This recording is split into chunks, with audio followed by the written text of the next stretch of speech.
USB-C has become the go-to connector for a wide range of devices. It's used on most Android phones, notebooks, tablets, game consoles, headphones, and even accessories like mice, keyboards, and external storage drives. But when it comes to Apple's most popular product, the iPhone, USB-C has yet to be adopted.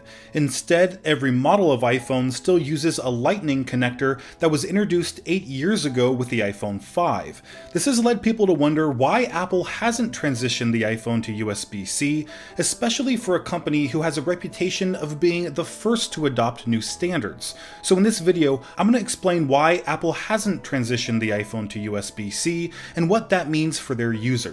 This is Greg with Apple Explained, and you guys voted this topic into second place in the last voting poll. If you'd like to help decide which topics I cover in the future, don't forget to subscribe, and voting polls like this one will begin appearing in your mobile activity feed. Alright, now why would Apple, the company who adopted USB-A before anyone else with the original iMac, take so long to bring USB-C to their smartphones? It's pretty bizarre, especially considering they've already included it in their iPad and Mac lineup.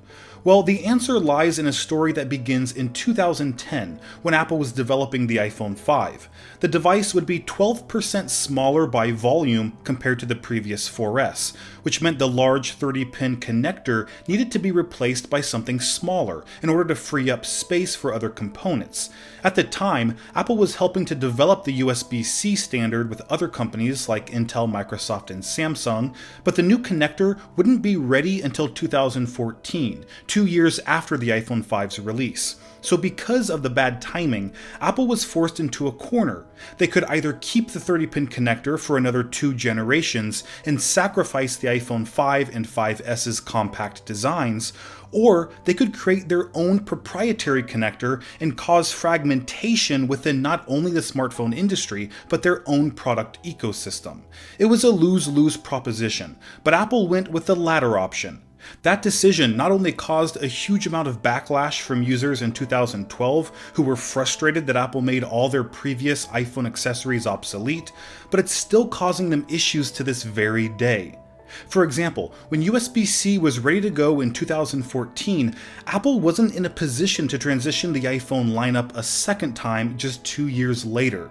They knew they had to stick with Lightning for as long as possible, or else they'd be in for a PR nightmare. So they persisted, and when the AirPods were introduced in 2016, Apple was forced to use the same connector as the iPhone, since the two products were designed to be used together seamlessly.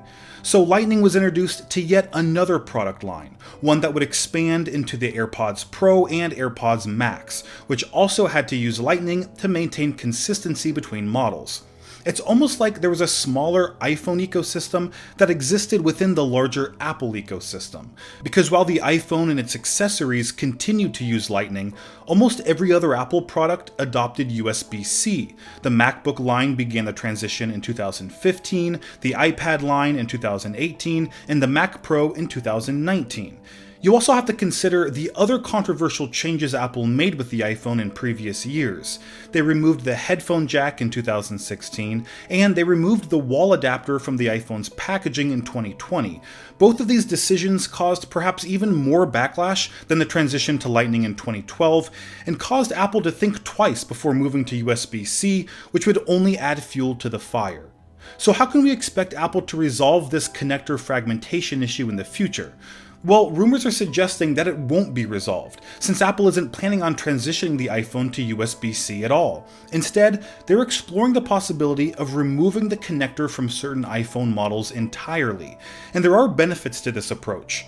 A smartphone with no port would be more water resistant since its chassis could be completely sealed off, and it would be more durable, since inserting and removing a connector thousands of times can cause wear, buildup of debris, and contact issues.